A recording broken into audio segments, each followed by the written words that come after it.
আসসালামু আলাইকুম। একটা অস্থির সময় পার করছে বাংলাদেশ। বিশেষ করে ডক্টর মোহাম্মদ ইউনূসের যে সরকার, আওয়ামী লীগ সরকারকে হটিয়ে যে সরকার এখন রাষ্ট্র কি বলা যে সরকারে আছে, নানাবিধ চ্যালেঞ্জ মোকাবেলা তাদেরকে করতে হচ্ছে। আর বিশেষ করে যেহেতু ডক্টর মোহাম্মদ ইউনূস তিনি পলিটিশিয়ান না, সো রাজনীতির অনেক মারপ্যাচ, তিনি আসলে দিশেহারা হয়ে আছেন। বিশেষ করে বড় বড় রাজনৈতিক দলগুলোর চাপ, বাহির থেকে আওয়ামী লীগের চাপ, দেশের বাহির থেকে নানান ধরনের চাপ, ওনার অবস্থা আসলে হয়ে গেছে বাপরে বাপ। এখন হঠাৎ করে আমরা যখন দেখছি নির্বাচন নিয়ে মোটামুটি একটা নমিনেশন বা মনোনয়নের দিকে হাঁটছে বড় রাজনৈতিক দলগুলো, ক্যান্ডিডেট সিলেক্ট করছে, ঠিক ওই মুহূর্তে এসে গতকালকে রয়টার্সে শেখ হাসিনার যে সাক্ষাৎকার, সেই সাক্ষাৎকারে শেখ হাসিনার কিছু বক্তব্যকে কেন্দ্র করেই সম্ভবত আমাদের ডক্টর মোহাম্মদ ইউনূস তিনি একটা টেনশনে আছেন, দুশ্চিন্তায় আছেন। কারণ শেখ হাসিনা প্রথমত তিনি যা ঘটছে এটার জন্য ক্ষমা চাইবেন না, কারণ তার বক্তব্য তার সরকারকে ষড়যন্ত্র করে হটানোর জন্য এই টোটাল জিনিসটা হয়েছে, সো তিনি ক্ষমা চাইবেন না। এরপর আসছে নির্বাচন নিয়ে স্পষ্ট বক্তব্য দিয়েছে যে আওয়ামী লীগকে ছাড়া যদি নির্বাচন করা হয় তাহলে সেই নির্বাচন টিকবে না, বা জাতির মধ্যে একটা বড় অংশের ভোটার যারা আওয়ামী লীগের তাদেরকে বাদ দিয়ে নির্বাচন করলে সেটা মেনে নেবে না। ইভেন এখানে তিনি নানান ধরনের বক্তব্য দিয়েছেন। এখন ডক্টর মোহাম্মদ ইউনূস অথবা ওনার যারা সহকর্মীরা আছেন তাদের মধ্যে কি এটার একটা রিফ্লেকশন হচ্ছে না?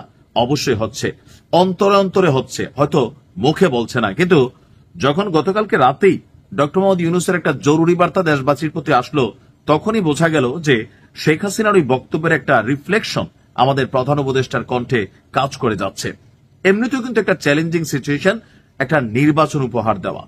সেই নির্বাচন নিয়ে তিনি বলছেন যে প্রধান উপদেষ্টা বলছেন নির্বাচন বানচালের জন্য দেশের ভেতর থেকে এবং বাইরে থেকেও অনেক অপশক্তি কাজ করবে। তার এই আশঙ্কা কিন্তু একবারে অমূলক না। আওয়ামী লীগ সর্বোচ্চ চেষ্টা করবে নির্বাচন, ডক্টর ইউনূস যেটা চাইছেন সারা পৃথিবী তাকাই থাকবে এমন একটা নির্বাচন দিবেন, সুতরাং এটা আওয়ামী লীগ কখনোই হইতে দিবে না। আবার তাদেরকে যেহেতু নিষিদ্ধ করে রাখা হয়েছে, রাজনৈতিকভাবে তারা নির্বাচনে আসতে পারবে না, সো তারা ডিস্টারবেন্স করবে। এখন দেশের বাহির থেকে কারা করবে?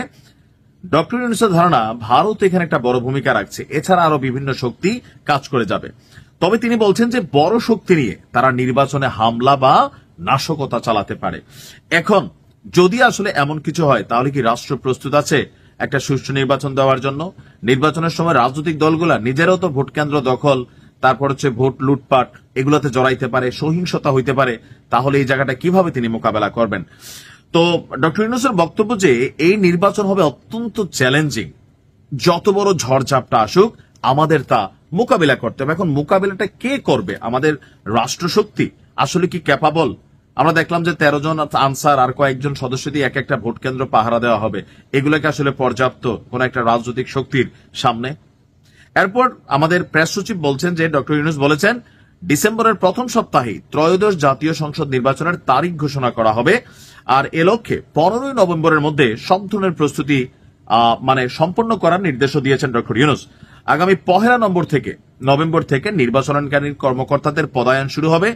জেলা প্রশাসকদের দায়িত্ব বন্টনের জন্য 64 জেলার আপনার কি বলা হয় যে একটা বলয় তৈরি করা হচ্ছে। আরো জানানো হয়েছে নির্বাচন ঘিরে দেশ এবং বিদেশে কৃত্রিম বুদ্ধিমত্তা অর্থাৎ এআই ব্যবহার করে সামাজিক যোগাযোগ মাধ্যমে অপপ্রচার বিভ্রান্তি ছড়ানোর আশঙ্কা রয়েছে, আর এগুলোকে ঠেকাতে বিশেষ কমিটি গঠনের নির্দেশ দিয়েছেন প্রধান উপদেষ্টা। আইন শৃঙ্খলা রক্ষাকারী বাহিনী যে কোনো পরিস্থিতি মোকাবেলায় যেন প্রস্তুত থাকে সেটারও নির্দেশ দিয়েছেন। এছাড়া নির্বাচন ঘনিয়ে এলেও এখানে আরো অনেক কিছু হয়তো সামনে আসবে। আসলে কিন্তু একটা ক্রান্তিকাল সামনে আসতে যাচ্ছে নির্বাচনকে কেন্দ্র করে। নির্বাচন মানে ক্ষমতার খেলা, ক্ষমতায় যাওয়ার জন্য সবাই সর্বোচ্চ শক্তি প্রয়োগ করবে। যারা যাবে তারা চাইবে যাওয়ার, আর যারা আটকানোর তারা চাইবে আটকানোর। এখন এত বছর পরে যখন একটা নির্বাচন, গতকালকে শেখ হাসিনার বক্তব্য, সবকিছু মিলিয়ে নির্বাচনের আগে একটা বড় ধরনের সংঘর্ষ অথবা নেগেটিভিটির কিন্তু আশঙ্কা তৈরি হচ্ছে। দেখা যাক সরকার কতটা শক্ত হাতে মোকাবিলা করতে পারে। ভালো থাকুন।